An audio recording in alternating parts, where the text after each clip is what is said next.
All right, Job, chapter 23. Job chapter 23. Seeing God in your storm. Job 23, verse 10. But he knows the way I take. When he has tried me, I shall come forth as gold. You heard the story of the old dog that fell in the dry well one day. Farmer heard the dog crying in the well. The old farmer decided that the dog just wasn't worth saving. Wasn't worth the effort of hauling the dog out of the well, so the old farmer had a load of dirt hauled in, and he just began to shovel dirt into the old well. And every time a shovel full of dirt fell into the well, the old dog just stepped right up on the dirt. The farmer kept on shoveling. The next thing you know, the dirt got so high that the dog climbed right up out of the well, licked his master on the face, and he was all happy again. So what do we see in that story? Here is the story, a situation that seemed like it would be the utter doom of that dog. And yet it turned out to be a benefit for the dog. Why? Because of the way the dog handled it. The old dog could have just laid down and just decided, well, I'll just go ahead and die. What's the use? I'm in a no-win situation here. The dog didn't do that, did he? All right? And so, how often do you and I fall in the way?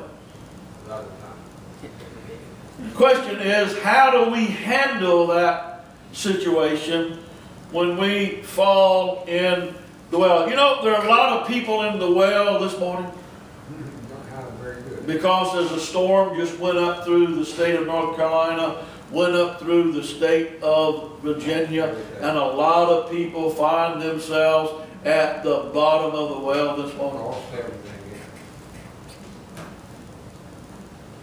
I have a preacher friend, lives up in Williamston, North Carolina.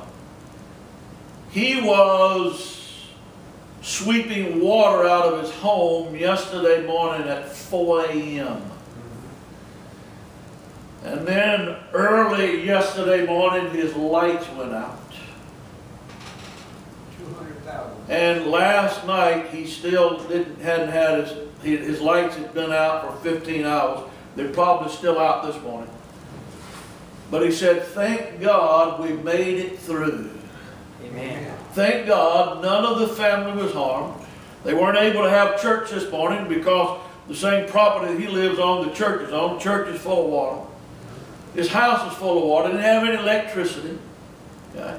But he said, thank God none of us were hurt. Amen. Amen. Life is often the same way for you and I, folks. Sometimes it seems like life just deals us one crushing blow after another. You know, I used to be a poker player years ago. Okay? And you'd get playing in a poker game, and it seemed like you just get one bad hand after another. Exactly. Sometimes life that way, isn't it? It seems like you get dealt one bad hand after another. And we begin to wonder why God allows us to go through such difficult times. He don't, we do it. Why does God allow me to suffer this way? I mean, here's a preacher. Preacher's faithful every Sunday morning. Yeah. He's in church preaching every Wednesday night. Yeah. Bible studies, prayer meetings, and here he is this morning. No lights in his house, no electricity, water all over the floor, church is full of water. And I guarantee you, he's tempted, even as a preacher, to ask why God You allow this to happen. Let me ask you this. That storm that just went up through North Carolina and Virginia, who determined where that storm would go? God did. God did. God is sovereign, folks. God is in control of everything. And I want to say to you that there are many reasons why we face pain and suffering in life. We suffer, one reason that we suffer is due to the nature of sin itself. Okay? Sin is a major reason for suffering, whether it be our sin or somebody else's sin. All of humanity suffers because of the sin of one man and one Adam, one woman, Adam and Eve. You know we're all born into this world delinquents because of the sin of Adam and Eve. You wonder why there's so much juvenile delinquency in the world and in the nation? It's because we're all born juvenile delinquents. We suffer. One of the reasons God allows us to suffer is to build up our character. Amen. Sometimes we suffer like Job did because for whatever reason God chooses to allow Satan to buffet us.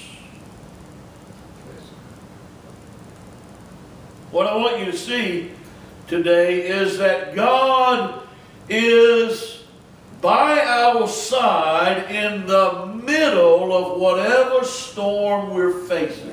Amen. I imagine there were a lot of Christian folk in the middle of that storm yesterday, okay? And last night, especially last night and early yesterday morning, when that storm started beating on the house and the light went out and all they could hear was that rushing wind and that pounding rain, I'm sure it was a fearful time for some people. Yet God was with them. In the middle of it, we have to understand that as God's people, He will never leave us nor forsake us. Amen. Now that's a promise that God has given us. I'm sure there were a lot of Christian people early yesterday morning and last night in fear for their lives who did not feel like God was with them. Human nature. But God's promise to His people is that He is with us no matter what we're going through, and He will not leave us. And therefore, that is a promise that you and I need to cling to when we find ourselves in the heat of the battle. When we find ourselves in the midst of that storm, we have to hold on to the promise of God that no matter what, God is there and He's going to see us through.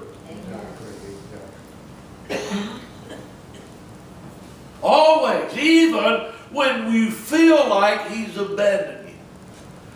I tell you right now, folks, sometimes as a preacher, I have to ask God, I get right on my knees and ask Him, where are you, God? He's right there. I don't feel you, God. I don't see you in this, God. I don't understand this, God.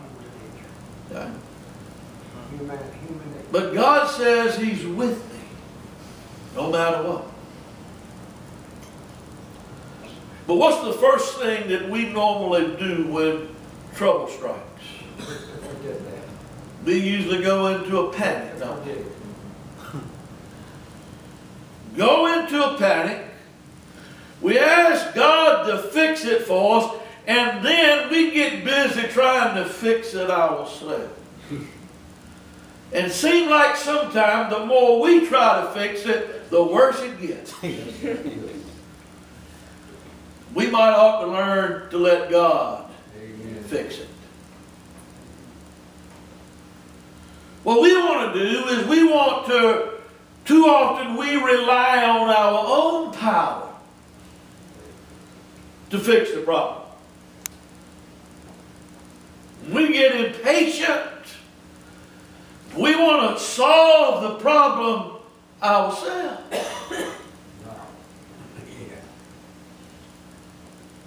We need to learn to allow God to solve the problem His way, and not only in His way, but in His time. I don't know about you, but I want it right now, folks. I guarantee you there were a lot of folks, okay, and I went into that storm yesterday who wanted Irene to be gone right now. Okay? But they had several hours left to endure. Right.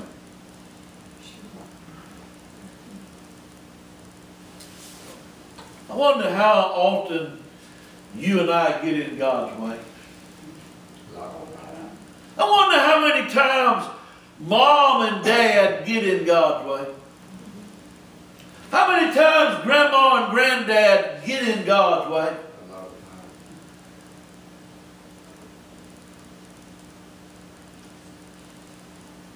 And you know, one of the reasons we don't like to wait when we're facing the pain and the suffering, we want that pain and that suffering, we want it gone, and we want it gone now.